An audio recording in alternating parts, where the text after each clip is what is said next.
Yes, I can. Thanks. No problem. At least we'll be ready for another show. Yeah, I hope so. Like we haven't done it before. True. Wait!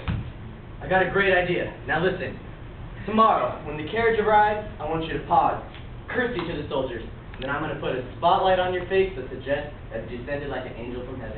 Oh, George, I love it. Let's try it now. All right. Paul, who goes there? Look, it's a coach. What? In the camp? Look, it's Roxanne. Thank God. Yay. And then I descend from the carriage like an angel from heaven. Spotlight. Good morning, gentlemen. Roxanne on the king's service. Yes, in the service of my own king, love. That's it. It'll make the scene. There now, my best friend. I need your help. I got you disposed, madam, now and forever. George, when you do that center stage in front of 1,000 people, I wet myself. I just can't help it. Thank you, my darling. Kiss me now, before the moment.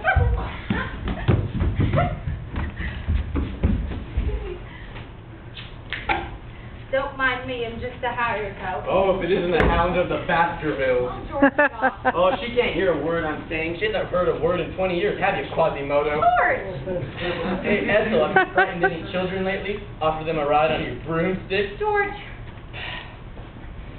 I cannot believe to this day that is your mother. Here you are, the greatest stage actress in a generation, and you respond by a troll. Thank you, Mother.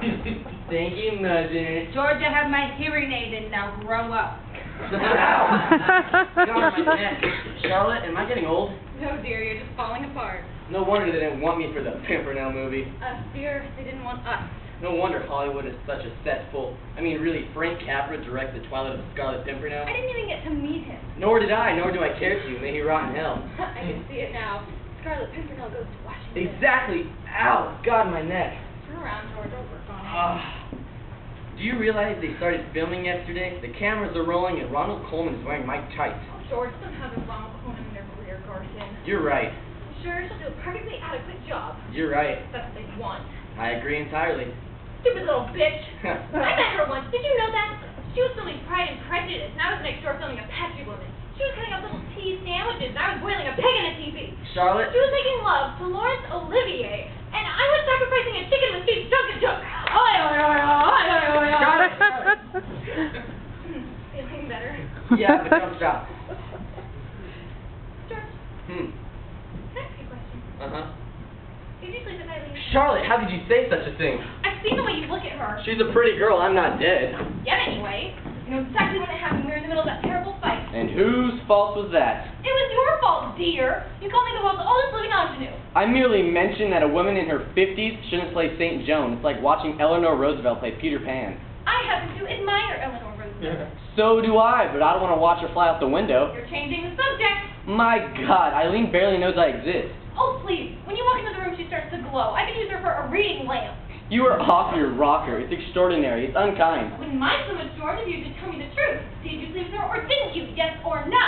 No, all right. The answer is no. Really? Oh, it's killing you about the film, isn't it? That has nothing to do with it. Scarlet Pimpernel, Scarlet Pimpernel. George, stop it. Greer Garson. Don't be an idiot. I'm sure it's slaying you to be stuck out here in Siberia while Miss Garson swans around the set in Hollywood like the Queen of Sheba. George. I'm sure you had fantastical visions of being slobbered over by a legion of toadies and having your ears powdered. All right, George. I'm sorry. Well, it's too late now. You hurt my feelings. I saw that. Saw what? You big faker. I don't know what you're talking about. Faker. Stop it. Faker. Charlotte, Fake stop it. faker. I'm warning you. Faker, Stop it. faker. Eileen, wait, Eileen! Don't look at me like that. Fine then. I'll go talk to her. No. You've caused enough trouble for one day. I'll go talk to her. Eileen!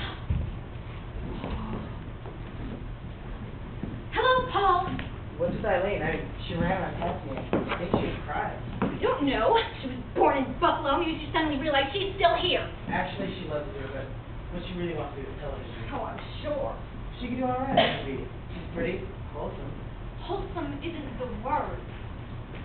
Have you talked to Roz lately? Yeah, I brought up your name last Sunday and she started grade school. Oh, great. I never understood why you two broke up. Well, she wanted me to give up acting and live a normal life. Could you imagine anybody in your family being normal? Hi, Mother. Pumpkin, sweetie,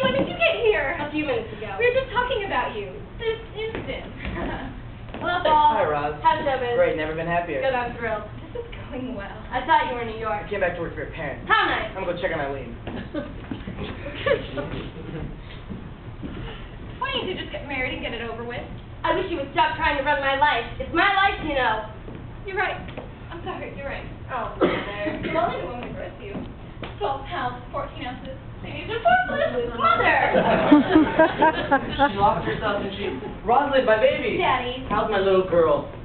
Charlotte, how is it possible that two such plain people as ourselves could produce an offspring as beautiful as this one? She's not yours. It's left around. Rosalind, have you come back to your senses? You can step right back into this company. No, thank you. I have a surprise for you guys, but I lost it. Paul, get in here. Look who's arrived. Daddy, don't you two ever stop. Look, I have to go. Rod. She's gone. She heard your name and fled into the forest of Arden. You do have a way with women, Paul. Thanks. Speaking of, how is little Miss Eileen? I don't know. She wouldn't answer the door for me either. I wonder what happened. She's in love with George. Charlotte, would you keep your menopausal hallucinations to yourself? Obviously, the girl's in some distress. I'll go check on her again. Yes, do. You are the company manager. I'm also your second lead for this week. I beg your pardon? Webster quit this morning. Packed his bag and left. He can't do that. I'll sue the town's a little weasel. Why on earth would he just leave? Because he hasn't been paid in 2 weeks? Well, none of us have been paid in 2 weeks. What kind of feeble excuse is that? I was never told about this. Well, Paul just told you, didn't he? The big blabbermouth. Sorry. By the way, did you talk to your agent this morning? He called twice. I have an agent, Shirley Jess. Didn't you read in Scientific American? The day my checks went down to 4 digits. Then he vanished from the face of the earth. First, talk to me. Are we in trouble? Oh, we'll make it. We'll survive. We always do. Television, that's killing us. Entertainment by the yard is putting us out of business. George. What's the matter with people? Don't they care? Don't they know the difference? I'm not here. George! If it's a native buffalonian, offer it some long grass and some water. Maybe it'll go away. Coming. Yes. Hi. What do you want? I just wanted to tell you, before you say anything, I think you're the most wonderful actress that ever lived. Come on in. I'm Charlotte, hey. Well, hi. I'm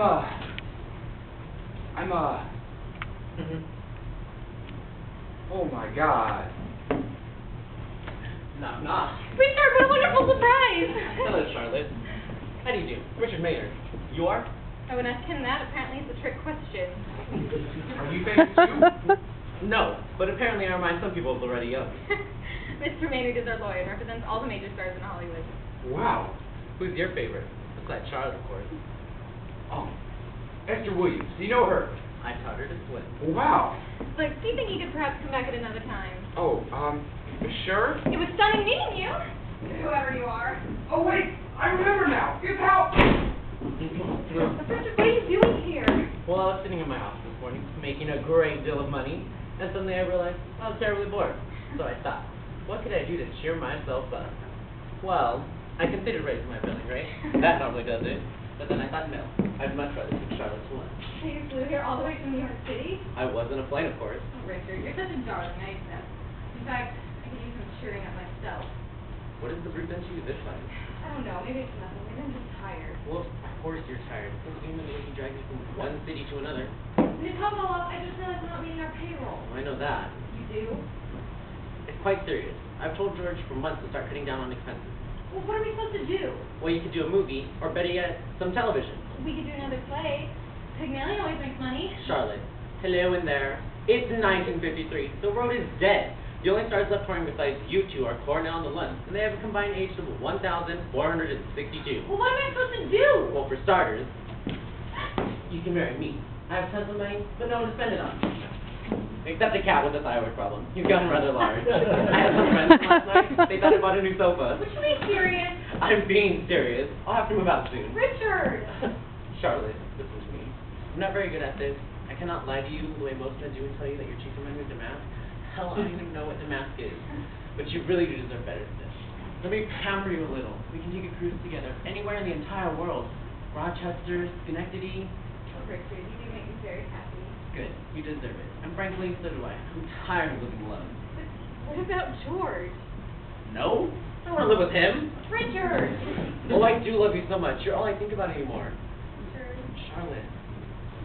George! George! Hi. Hi. How do you do? Richard Mason, Mirada star. Paul Singer. She left it for 2 stars. Where's George? In his dressing room, I think. He's not there. Is something the matter? No. Paul? Nothing's the matter. I had a question for George. When you find him, tell him I'll be gone for the morning. Richard is taking me to lunch. All right. Have a nice time. We intend to, thank you.